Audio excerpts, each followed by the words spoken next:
ኧረ ምን ጉድ ነው ዘንድሮ! ምንድን ነው የምናየው? ምንድን ነው የምንሰማው? በእናታችሁ ወይኔ ወንድሜ! ሼር አድርጋችሁ ይህን ቪዲዮ ለሳራ አድርሱልኝ። ሼር አድርጋችሁ ለሳራ አድርሱልኝ። ሳርዬ ይህ ወንድሜ ዱባይ ላይ ወርቆ ሞተዋል። ከኢትዮጵያ ከመጣ 5 ወሩ ወይ 6 ወሩ ነው። ፍሬው ይባላል እና የደላናው ስልክ አነሳ ደላናው ስልክ አነሳ። ጓደኞቿን ሆነ ጓደኛ ደውሎ ያረዷት። እኛ ቤሩት ነን ያለነው፣ እሱ ዱባይ ላይ ያለው። ከኢትዮጵያ ከወጣ ገና 5 ወሩ ነው እና ወርቆን የሞተው ቅዳሜ ነው የሞተው ብለውኛል። ሳርዬ መሲ ሼር አድርጋችሁ አድርሱን። ተባበሩን። እውነት ሬሳውን ወደ ኢትዮጵያ ተልኮ በሀገሩ እናርገው። ሀገሩ ነው ይቀበር፣ ሰው ሀገር ነው እንዳይቀበር።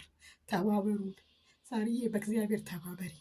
ይሄ ወንድሜ ስንት ዱባይ ላይ እንዳይቀበር በእግዚአብሔር ሳርዬ ተባበሪ። ሁሉም እህቶች ሼር እያደረጋችሁ አድርሱን። እውነት በጣም ያማል፣ በጣም አሞኛል፣ ያሞኛል። ተባበሩ። ምን ጉድ ነው ግን ዘንድሮ የገጠመን! እቺ የምታዋት ልጅም በመጣች በ18 ቀን በ17 ቀኑ ህይወቷ እንዳለፈ ነው የተነገረ ያለው። በጣም ያሳዝናል። ወር እንኳን ሳትሞላ ማለት ነው እችም ስደት ላይ። ይህ ወንድማችንም እንግዲህ እንደሰማችሁት በድንገት ነው ህይወቱ አለፈ የተባለ፣ ወድቆ ነው እየተባለ ነው። እውነት ምንድን ነው? ምን ጉድ ነው ዘንድሮ! እግዚኦ መሐረነ ክርስቶስ። ለወንድማችን ነፍስ ይማር፣ ለእህታችንም ነፍስ ይማር። እንዲሁም ደግሞ ስለ ሳውዲ ላይ ስለሞተችው እህታችን አዲስ መረጃ ወጥቷል። እሱንም አነግራችኋለሁ። እህታችን እንግዲህ የወጣው አዲሱ መረጃ ምንድን ነው? ሆዷና ኩላሊቷ የተወሰደው ሆዷ የተከፈተው ለምርመራ ነው የሚል መልስ ነው የተሰጠው ተብሏል። ለምርመራ ነው። ከመቼ ወዲህ ነው ሳውዲ አረቢያ ምርመራ ላይ ሆድ እየቀደደች የሞተ ሰው?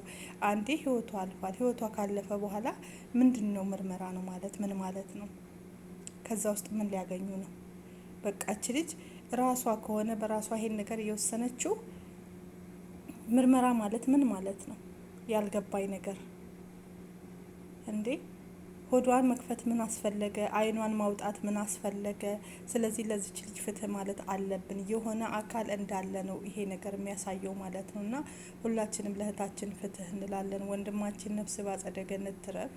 እንዲሁም ለቤተሰብ ለወዳጅ ዘመዶች መጽናናትን ያድልልን። በጣም ያሳዝናል። ይሄን የመሰለ ሸበላ ወይ ስደት እና ይሄ ለምርመራ ነው የሚባለው ቃል እኔ ምንም አልተመቸኝም። ማለትም አንድ ሰው ህይወቱ ካለፈ በገዛ በራሱ ከሆነ ይሄ ነገር ምንድን ነው? መጀመሪያ በወንድ ተባለ ምን ተባለ፣ የውሸት ብዙ የውሸት መረጃዎች ወጡ። ስለዚህ ለዚች ልጅ ፍትህ እንበል። ሁላችንም እባካችሁ ድምጻችን እናሰማ። ዝም አትበሉ። ፍትህ እንድታገኝ እንዲሁም አስክሬኗ ወደ ሀገር እንዲገባ። ምክንያቱም ምንም ነገር በቃ 2 አይኖቿ የሉም፣ ኩላሊቷ ሆዲቋ ምናምን የለም ተብሏል። ግን ባዶን ብትሆን ምንም ባይኖራት አገር ገብታ ለአፈሯ ለአገሯ አፈር ትብቃልን ማለት ነው። እና ሁላችንም ድምጽ እንሆን። ዝም ማለት የለባችሁም። የእውነት እንደ እሳት ነው የሚያቃጥለው የዚች ልጅ አሟሟት። ምንድነው ያወጡት? ያውን መረጃ ደግሞ ለምርመራ ነው ሆዷ የተከፈተው። እንዴ አንድ ሰው ምናምን በልታ ማለት ሰው አይደለም። ሰው ካልሆነ በራሷ ከሆነ ይሄን ነገር ያደረገችው እኮ መከፋፈት ምን አስፈለገ? ስለዚህ ከዚህ በፊትም እንደዚህ የተደረገች ልጅ አለች። በአንድ ወር ውስጥ ትናንትና ቪዲዮ አስገብቼላችኋለሁ። ወዲያው ህይወቷ እንዳለፈ ያቺ ልጅ ሆዲቋ ምኗን አውጥተው አስክሬን ወደ ሀገር ሸኘ። ኤምባሲው ማለት ነው፣ ሳውዲ አረቢያ ያለው የኢትዮጵያ ኤምባሲ ማለት ነው። ከዛ ልጅቷ ሄዳ ሆዷ እዛ አስክሬን ሲከፍቱ ጊዜ ሆዷ ምናምን እንዳለ ከአንገቷ እስከ ሆዷ ሁሉ ክፍት ሆኖ ነው የተገኘ ማለት ነው። እና ሳትጠየቅ ተቀበረች። እንደዚሁም አውጥተው ወስደው ማለት ነው ደብቀው ሸፋፍ ነው። ቤተሰብ እዛ አስክሬን ይታጠበ የለ ኢትዮጵያ ድጋሚ ኢትዮጵያ አስክሬን ሊያጥቡ ሲከፍቱ እንዳለ ተሰፋፍታለች። ሆዷ ተቀዶ ነው የተገኘ። ስለዚህ እችኛይቱም ልጅ እንደዚህ የሆነ ነገር አለ። የኢትዮጵያ ኤምባሲ በሳውዲ አረቢያ የሚኖረው እህቶቻችን እንደዚህ ህይወታቸው ሲያልፍ ጊዜ ውስጥ እቃቸውን እየወሰደ የሚያደርገው ነገር ስላለ ሁላችሁም ድምጽ ሆኖ እያንዳንዳችሁ ውጡና ማለት ነው። ይሄ ነገር ተደጋግሟል። ለ3ኛ ጊዜ ነው ይሄ ነገር። አንዷ ዱባይ ላይ ሄዳ እንደዚህ ሆነች። 2ቱ ሳውዲ አረቢያ ላይ ሆዲቃቸው ተቀዶ። ይሄ ደግሞ ውሸት ነው። አንድ ሰው በድንገት ከሞተ በራሱም ሆነ ሁኔታ ከሆነ ለምርመራ ተብሎ ሆድ የሚያስከፍት ነገር ምንም ነገር የለም።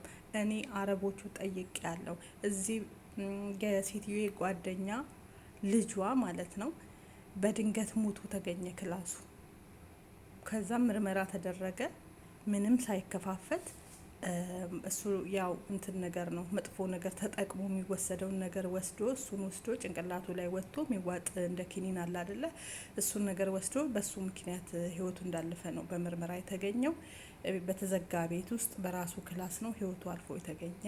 ምንም የተከፋፈተ ነገር የለም እና በፍጹም አይከፈትም ብላለች ሴትዮ። ጠየኳት፣ እንዴት ነው ሰው ከሞተ እንደዚህ በድንገት እንዴት ነው ሆዱ እንዲተከፍቶ ምናምን ስላት አይደረግም አበደን ያለችው።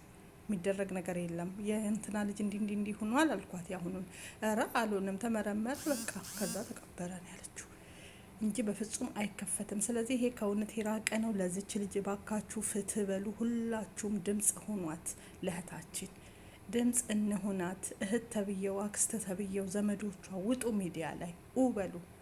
የእህታችሁን እውነት አውጡ። እንደኛ ካቃጠላችሁ ታፍናችሁ ቁጭ አትበሉ። አስክሬን ታቅፋችሁ ድምጻችን እናሰማ። የአረቦቹ እጅም ካለበት ኤምባሲው ከሆነ ይሄንን ነገር ውስጥ ሆዲቃዋን አውጥቶ እንደዛ እያደረገው።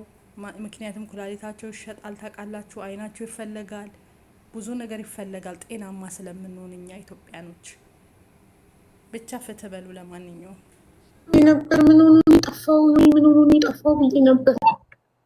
አሞት ነው። አዎ አሞት ነው። እዚህ ደህና ነበር። ኢትዮጵያ ሲገባ ነው ኤርፖርት ላይ የታመመውና ሆስፒታል እንትን ያለው። ልንገራት ጋይስ፣ ምክንያቱም ለሀቡ መልካም ሰው ስለነበር ነው ምነግራት። ገባችሁ? የሰው ልጅ ሲሞትም በደስታውም እያለ ሀዘኑን ደስታውን አብረን እንደምናከብር ሁላ መታችሁ ኮሜንት እየነገራችኋት ስለሆነ እኔ ደግሞ ቤቴ ዘግቼ ልንገራት በቃ አልኩኝ። ምክንያቱም በደስታም በሀዘኗም አብሮ የነበራትን ሰው ማወቅ አለባት። ለምንድን ነው እንትን ሳይመንን ደግሞ በጣም ይወደው ነበር። ሁሌ ስለ ሳይመን ይቆምጥ ነበር። ነፍሱን ይማረው ፈጣሪ። ጠፍቶ ነበር ግን በጣም እሺ። ምን የሆነ ቀን መጥቶ ምን ሆነክ ነው አንተ የጠፋኸው ምናምን ብዬው አለው ምናምን ስራ ምናምን ያለኝ አልነገረኝም። መታመሙ እርግጠኛ ነሽ ማለት ነው? አዎ ለገና እኮ ነው ኢትዮጵያ የመጣው። የገና ቀን ነበር እንደውም ኢትዮጵያ የገባው። ባይሽ ከገና በፊት ነው የጠፋው እሱ ከገና በፊት። ከዛ መቼ መሰለሽ የመጣ ከገና በፊት ጠፋ። ነጭ ፕሮፋይል ጋይሳት፣ ነጭ መኪና ፕሮፋይል አታስታውሱም? እኔ ሁሌ ጊፍት የሚሰጠኝ እንጂ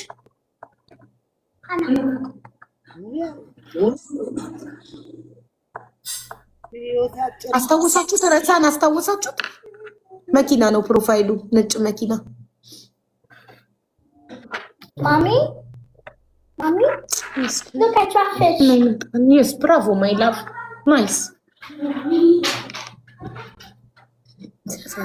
አሳዘነኝ በጣም ፈጣሪ ነፍሱን ይማረው። በጣም ሞት በዛ፣ የወጣት ሞት በዛ። እኔ አውቄዋለሁ። አዎ እሱ በእናትሽ አሳዘነኝ። ዩ ሪሜምበር ሶፊ? ይኸው ሞዴሬተሮቼ እንዳለ አስታውሰውታል። አሁን እኮ አንቺ ሁላችንም እንትን ስልሽ እኔ ልመጣ ነበር ግን ሀቡ ደስታ ምክንያቱም እኔም ባንቺ ስላወኩት ነው። ገባሽ? አንጀቴን የሚበላኝ ሰው ነው እሱ። እዛ ሀገር ዶክተር ነበር ግን እኔ ልወልድ ሰርጀሪ ስገባ እንኳን ቀጥታ ነበር የሚደውልልኝ። ምክንያቱም አንቺ ቤት ነው ያወኩት። ለኔ መልካም ሰው ነበር። በነበርንበት ሰዓት ደግሞ መልካም ለኛ የሚያስቡትን ሰዎች ደግሞ ምንም እንትን የለውም። ግን እኔ በዋትስአፕ የባለቤቱን ስልክ ሼር አደርግልሻለሁ። አዎ በእናትሽ ላጽናና እንድትያት እኔ አሁን እልክልሻለሁ። ሀቡዬ ደስ ስላለሽ ደስ ብሎኛል። እኔ ጎንደር እያለሽ ሁላ ነው እኔ ደስታሽን ሳወራ የነበረው። ስለተሳካልሽም ደስተኛ ነኝ። ግን ደግሞ መናገር ስላለብኝ ነው።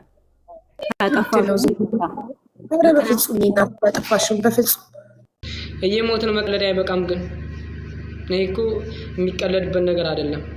በነገራችን ላይ ማንም አይደለም ይሄን ሁሉ ነገር እያደረገን ያለው። ይሄ ሁሉ ነገር እንዲፈጠር ያደረገን የራሳችን ሰው ነው። ጉያችን ነው ችግሩ፣ ጉያችን ነው። በባንጋኔ በፓኪስታን ያታማኸኙ ከሀገር ቤት ስትነሳ ወይም ከሀገር ቤት ወደዚህ መንጣት ስታስብ የተባልከው ነገር ሌላ ነው። እዚህ ያገኘው እውነታ ሌላ ነው። ስራ ኮንስትራክሽን ነው። ደሞዝ 900 ነው። ለኮንስትራክሽን የሚሆን ምግብ ልብላ ስትል ተቀማጭ ሂሳብ አለበት። ተቀማጭ ሂሳብ ስታስብ እየራበህ ነው። ስትራብ በሁለት ቀን በ3 ቀን ውስጥ የደረሰውን ችግር ታውቃላችሁ።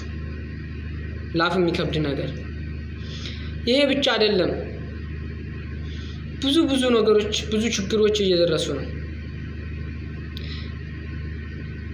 በሐሳብ ብዛት የሚታመም አለ። እኔ ብዙ ልጆች አሉ ማቃቸው ማለት ነው። ያው ከሰዓት አቋያ ብዙ እንት ላይ ነው እንጂ ማለት ነው። አብዛኛው አሁን የዱባይ ወጣት ከስራ በላይ ሐሳብ አድክሞታል። እና እኔ በዚህ አጋጣሚ መናገር የምፈልገው እና መጠየቅ የምፈልገው ነገር የአገሬ ልጆች ወንድሞቼ እንዴት ናችሁ? ደህና ናችሁ? እንደምን ናችሁ? ራሳችሁን ጠብቁ በቻላችሁ ልክ ማለት ነው። ከዚህ በላይ እግዚአብሔር ይርዳችሁ።